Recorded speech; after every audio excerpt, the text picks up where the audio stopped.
So we've done a few Ranger builds already, but let's step back and kind of look at Ranger as a whole. Now, Ranger, at least pre-Tasha's and pre-Xanathars, was considered one of the weakest, or maybe even the weakest class. So I'm curious to see, because not every build you'll have the chance to multi-class or things like that. So I want to compare each subclass of Ranger purely as it looks if you go 20 levels into Ranger. Now, let's start with Horizon Walker. We've already done this one. This one's obviously going to be weaker because we can't abuse the Echo with it, but we still get an extra attack regardless if there's 3 or more enemies. Now,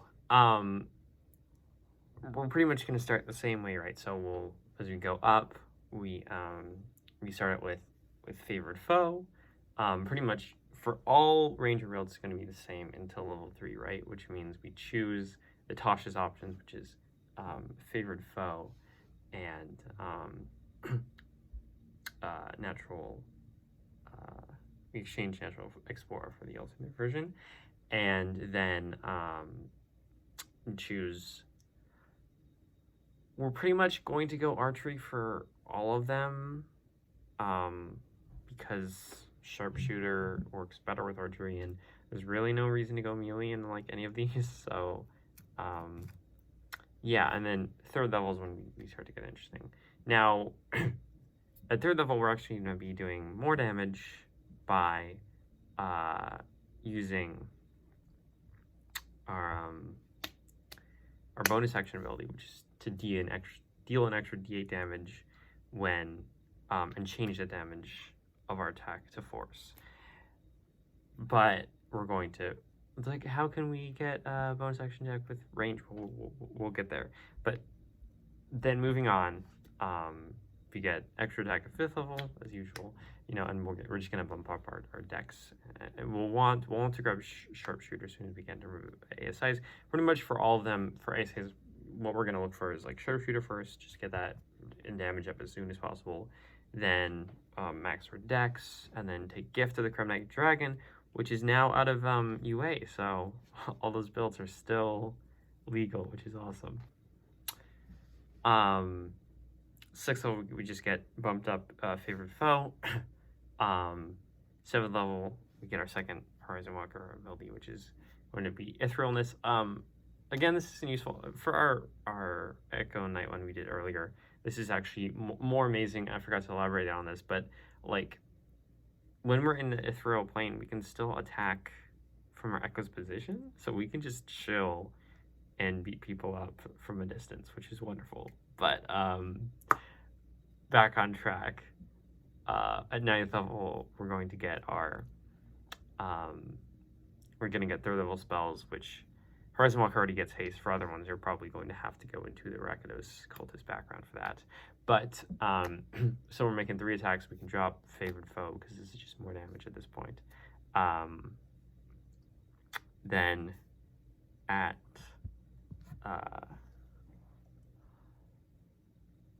10th level, we just get our invisibility. Same for all, not too big. 11th, we get our extra attack from Horizon Walker and our teleportation ability, which is wonderful. So we have 4 attacks as an action. Now, at 13th level, we get 4 level spells, not too useful for us. 15th level, we're gonna get our capstone for Ranger. 14th level, we can hide as bonus action, but that's 15th level, we can we get our capstone for Horizon Walker. It's not gonna help us in terms of damage, but we can basically use a reaction to give ourselves resistance to an attack. So it's basically like uncanny dodge, which is nice. So Then 17th level, we get 5th level spells. We're going to switch out haste for Swift Quiver. This means as a bonus action, we make 2 attacks. Now, again, it's not that different from haste. But what it does is it allows us to basically, have a bonus action without compromising, right? Because at this point, there's almost no way that we can maintain. Like, you have to do like light crossbows. Hand crossbows, crossbow action, and sharpshooter in order to get that bonus action attack in, because we won't be able to do stuff like go into War Cleric or anything like that. So in this way, we can, maintain that higher damage output weapon-wise without sacrificing, which is nice. And it's just so cool flavor-wise. And it's an exclusive range as well. It's great. 18th level, we can see invisible. We have blind sight basically for 30 feet, and then at 20th level, we get Foe Slayer. It's a weak capstone, but it will actually buff our damage. Once on each of our turns, we can add our Wisdom modifier to the attack or damage roll of an attack we make against one of our favorite enemies. Now, because this can also be applied to a favorite foe and thing like that, we're going to just say it's a given that you can do this because it's weak already, and we're stretching what we can do for Ranger.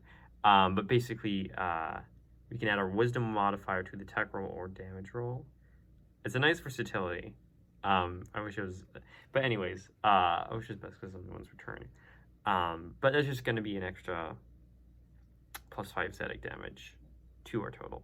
Now, I would love to have something like Spirit Shroud here because they can already still make 3 to 4 attacks, but unfortunately we don't get that. If we do Swift Quiver instead, we're making 5 attacks, is a total of 140. So, better. Not a huge difference there.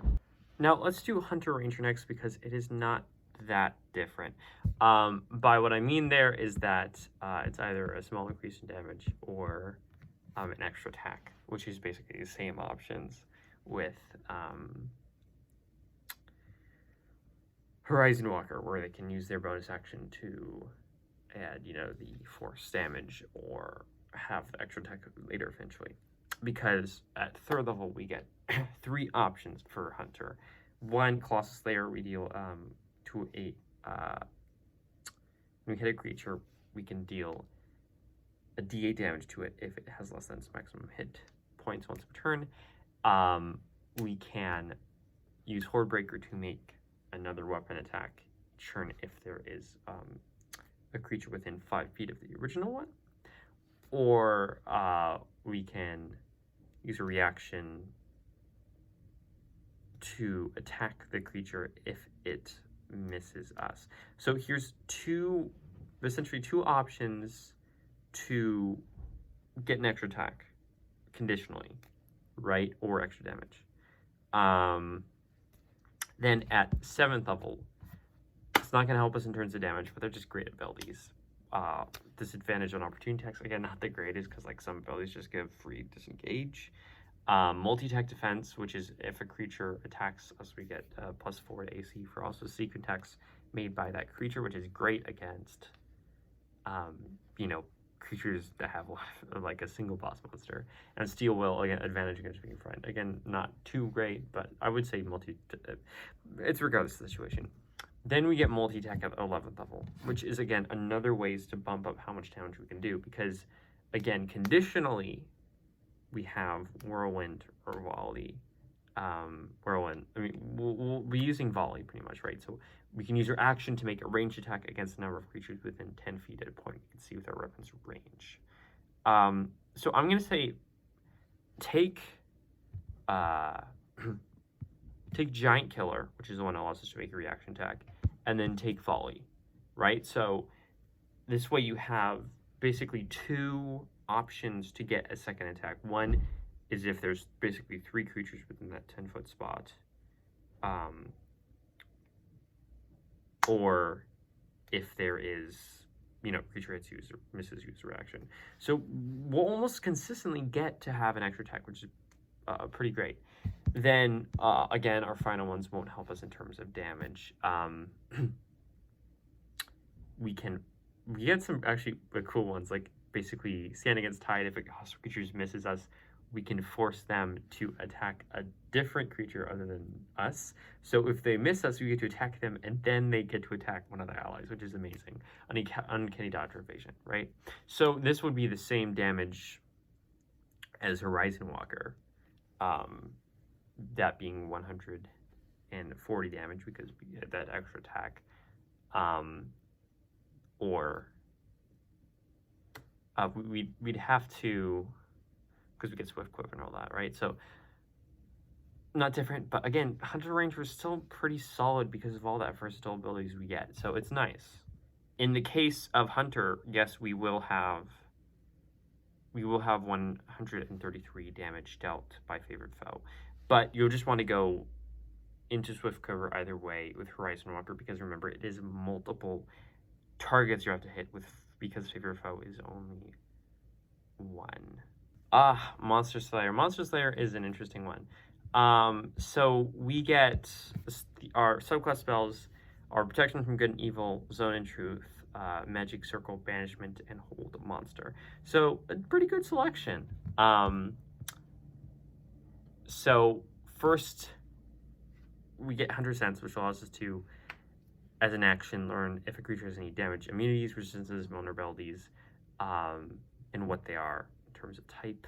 Then we get Slayer's Prey, which as a bonus action, we can basically do like a special Hunter's Mark, where the first time, each time we hit that specific creature, it takes an extra D6 damage. Then at 7th level, we get Supernatural Defense, which just allows us to add a D4 if our Slayer's Prey tries to force us to make a saving throw or an ability check. Then at 11th level, we can thwart an opponent's magic by making them succeed in a Wisdom saving throw against their spell DC, or the spell is wasted or teleport. And then at 15th level, we gain the ability to counterattack, because if they force us to make a saving throw, we can use a reaction to make one weapon attack against them. Now, again, this isn't like completely consistent reaction, because it's one creature that forces us to make a save, right? So it is either, if we can consistently get it, it's better because it's 143 because we add the Slayer's Prey added on, right? But otherwise, it's going to be a lot less because it's just our normal 4 attacks plus Slayer's Prey. In the weaker case, it would just be 120. Drake Warden's get interesting because so we get a Draconic Companion, right? Basically, we can attack with they can attack using a bonus action, which at first it's going to be nice because we're not going to have a lot of options for this. We take the 2 feats, so and then also it can use its reaction to give our attack an extra D6 damage. At 7th level, that bite gets better, another D6 of damage. At this point, the bite is going to deal 2d6 plus our proficiency, which is +3.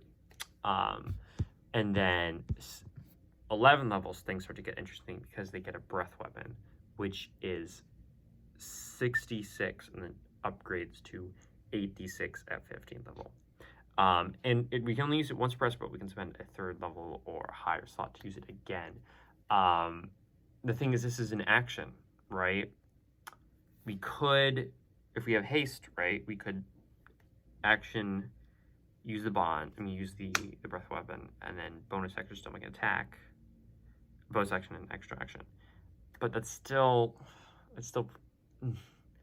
iffy, right? Because we have to be doing if we have 2 enemies in that space at least, it might be worth it because well, let's just look at our 5th level and then we can plot damage. So basically, our bite deal, or draconic bite deals another d6 extra, so 3d6 plus 6. And then we can basically, if the Dracorai takes damage, reaction to get both of us get resistance to that, which is already great because you get resistance to the Drake's type of damage already from earlier. So essentially, let's look at if we attack with the Drake as a bonus, we have haste and we use our breath, right? So, oh wait, no, it's a D10 when you up bump it because I forgot it got buffed. But so that's going to be a D10 plus 5 plus 10 plus D4 for all our attacks. That's our haste action, so you only make one attack with that. Breath 10d6 plus our Drake, which is going to be 3d6 plus 6, plus an extra 6 damage from our reaction of the Drake's reaction, plus 20 from our ASMR, and then plus 5 from our capstone ability, right? So that's going to be only 98, right? But ideally, you want to use Rapid Breath from when there's 2. Again, it's kind of hard to channel DPR like this when we have AoE is involved, but you're only going to use the breath if there's one or more, and the cone is pretty huge, right? So that's going to be an extra 10d6. Sorry, Future Sean here. Had to finish the video a bit later. So 138 would be the amount of damage you would deal if you hit 2 targets with the breath, right? But say there is only 1 target, then you wouldn't use that breath. Say you still use that breath, but there's only but instead as a bonus, you just attack. You're dealing 3 extra damage. So really, it's not that different. That would boost you up to the 140 range, which again, it's pretty hard. Like it drops way down if there's only 1 enemy there, but still, it's pretty decent. Fey Ranger. Now, Fey Ranger gets crazy. First off, they okay. So the thing with Fey Ranger is that it's better against multiple targets, which means that when you start out, it's going to be weaker since you have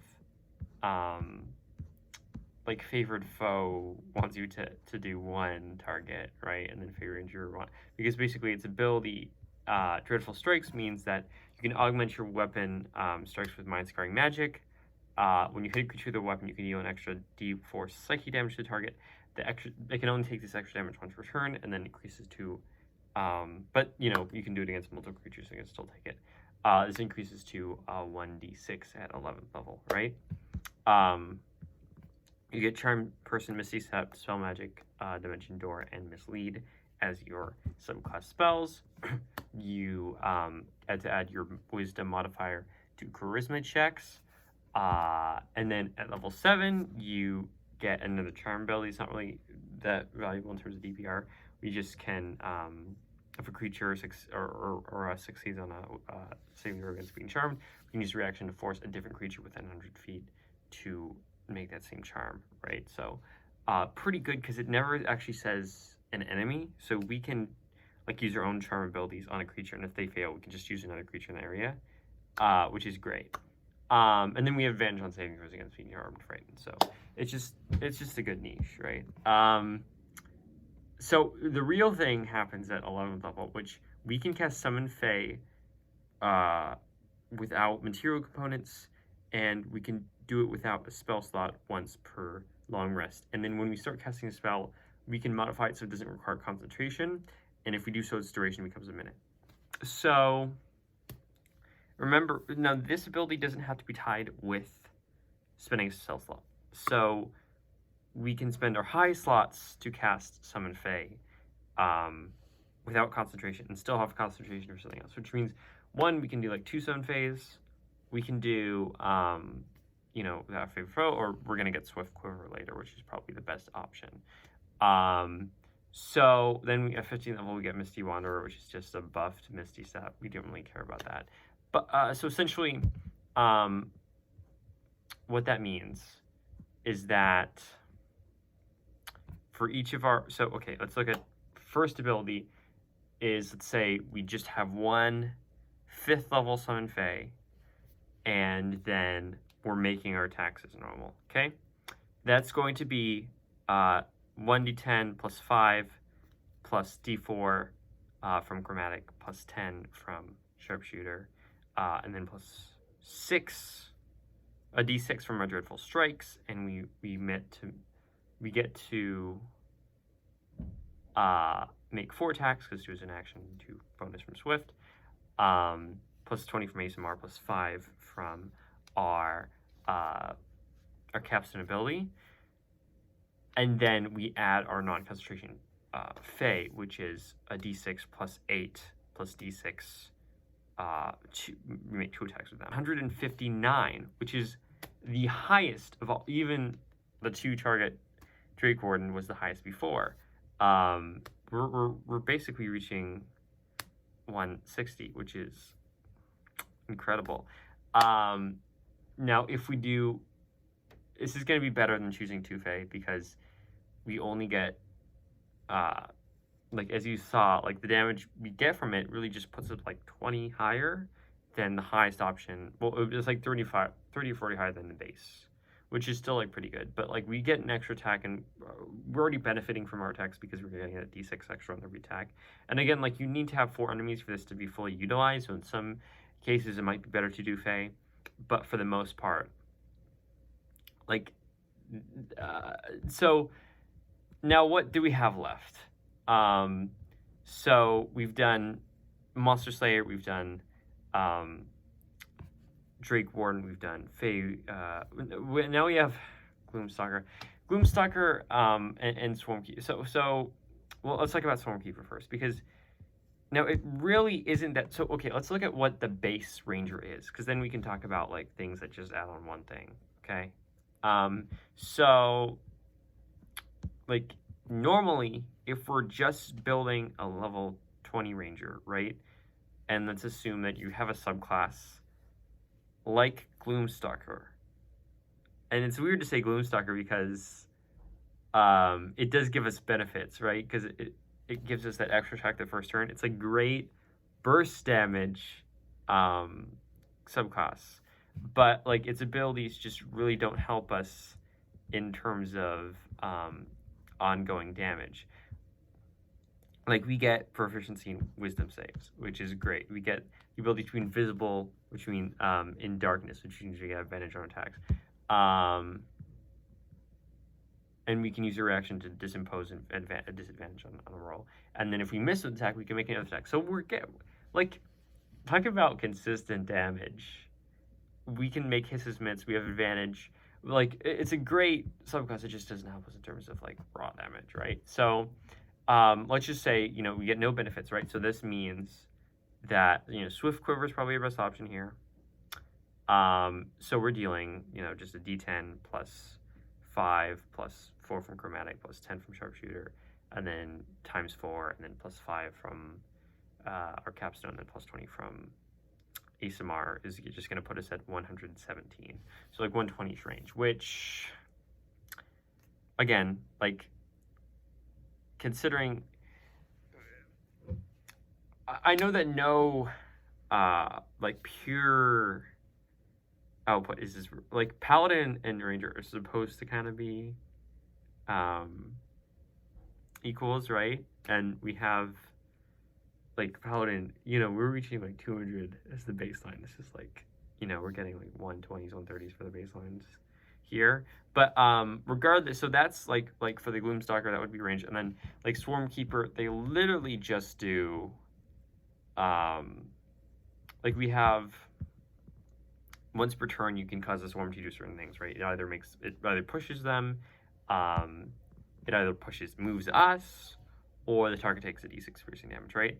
And then none of the spells we get change anything either. And eventually we get the swarm increased to a d8 damage. So essentially, and then that's it. We can teleport later. Like we get Stormkeeper has a ton of interesting like movement options, but basically that would just push us from 117 to 120. Now, I've done Beastmaster before. As I've done a few of these before, we've talked about it. I haven't actually gone full 20 into Beastmaster, right? We've gone